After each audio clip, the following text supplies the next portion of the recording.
আসসালামু আলাইকুম। নির্বাচন নিয়ে তছনছ এনসিপি রাজনীতি।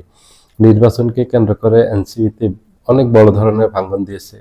গত কয়েকদিন থেকে এনসিপির কেন্দ্রীয় অনেক নেতা নেত্রী পদত্যাগ করেছেন।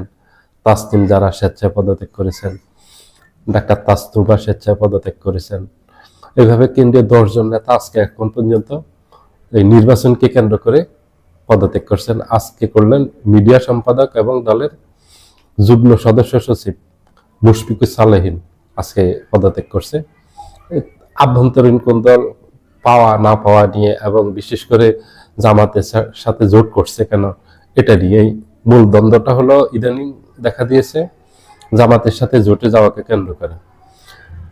এই দলটার প্রতি 5 আগস্টের পর মানুষের একটা আস্থা ছিল, একটা বিশ্বাস ছিল, যেহেতু এরা 24-এর সফল বিপ্লবের নেতৃত্ব দানকারী। তখন বৈষম্য বিরোধী যে ব্যানারে ওরা আন্দোলন করেছিল, তারা সবাই মিলে এনসিপি গঠন করছে এবং একটা প্রতিশ্রুতি নিয়ে আসছে। মানুষও তাদেরকে বিশ্বাস করছিল যে এরা ভালো করবে রাজনীতিতে। তৃতীয় কোনো শক্তির উত্থানের প্রয়োজন আছে বাংলাদেশের রাজনীতিতে। আওয়ামী লীগ, বিএনপির রাজনীতি দেখেছে মানুষ, এখন মানুষ অনেকটা বিরক্ত হয়ে গেছে আওয়ামী লীগের উপর, বিএনপির রাজনীতির উপর। নতুন রাজনীতি চাচ্ছিল মানুষ, নতুন বন্দোবস্ত চাচ্ছিল মানুষ। সেই প্রতিশ্রুতি নিয়ে তারা আসছিল, এনসিপি গঠন করছিল। গঠন করার পর থেকে তারা নানান ধরনের বিতর্কে জড়িয়েছে, তাদের অনেক নেতাকর্মী, এবং বিভিন্ন সময় বিতর্কিত বক্তব্য দিয়ে বেশ সমালোচিত হয়েছে।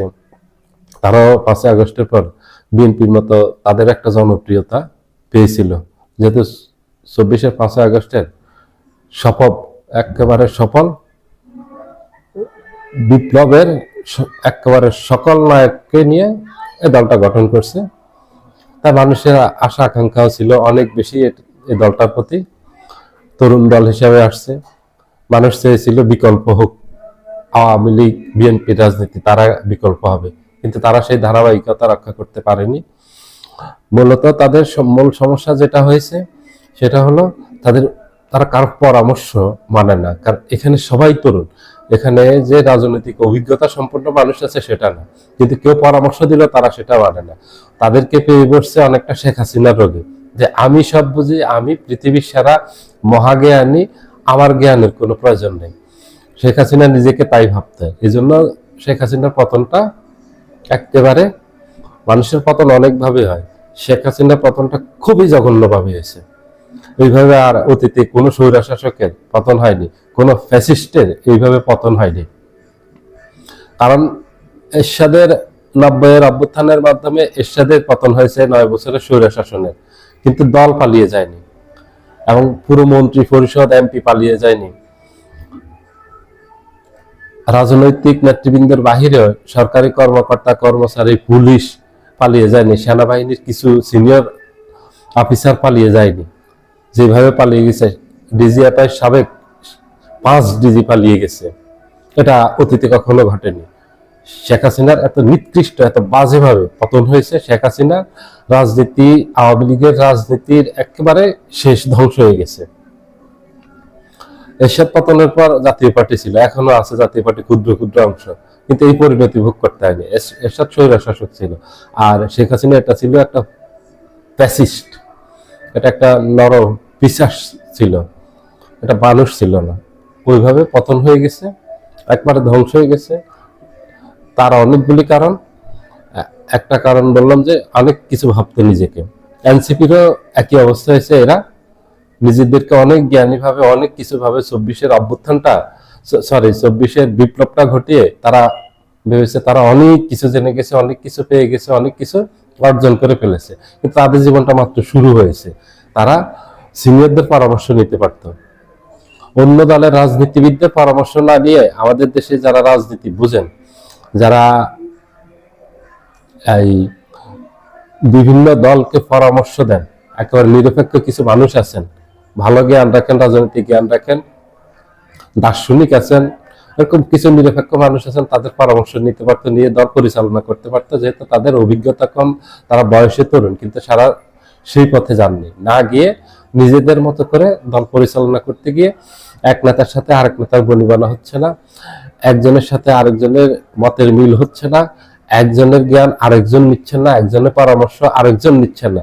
এই করতে করতে এটার থেকে দল গঠন করলো এই যে 10 মাস হলো, গত ফেব্রুয়ারিতে দল গঠন করলো, এই ফেব্রুয়ারিতে গিয়ে 1 বছর হবে। এই 10 মাসের ভিতরে অনেক নেতা পদত্যাগ করেছেন, অনেকে অনেক বিতর্কিত কর্মকাণ্ডের সাথে জড়িয়ে গেছেন, অনেক এই ঘুষ দুর্নীতি এগুলির সাথে জড়িয়ে গেছেন, লুটপাটের সাথে জড়িয়ে গেছেন, বিভিন্ন সময় বিতর্কিত হয়ে গেছেন। মানুষও একেবারে তাদের উপর আস্থা রাখতে পারেনি, কারণ গতানুগতিক অন্য দলগুলোর মতোই তাদের একই রাজনৈতিক অবস্থা হয়ে গেছে।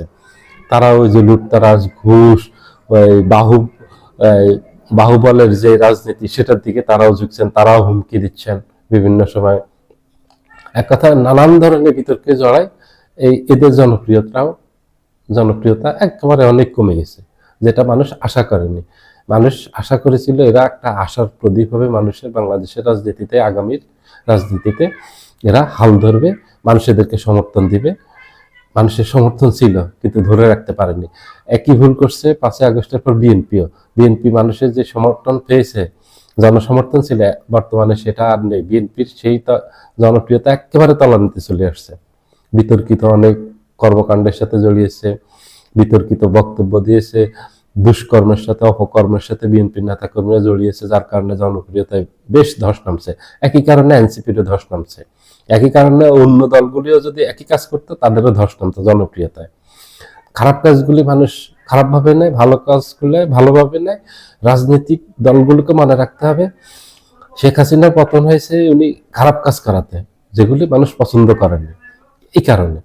আর একই কাজ করলে অন্যদেরকে মানুষ পছন্দ করবে না, অন্যদের প্রতি মানুষ সমর্থন জানাবে না, জনপ্রিয়তায় ধস নামবে, তাদের শেষ পরিণতি যেটা হবে খুবই খারাপ হবে, খুবই ভয়ঙ্কর হবে। সবাই ভালো থাকবেন, আল্লাহ হাফিজ।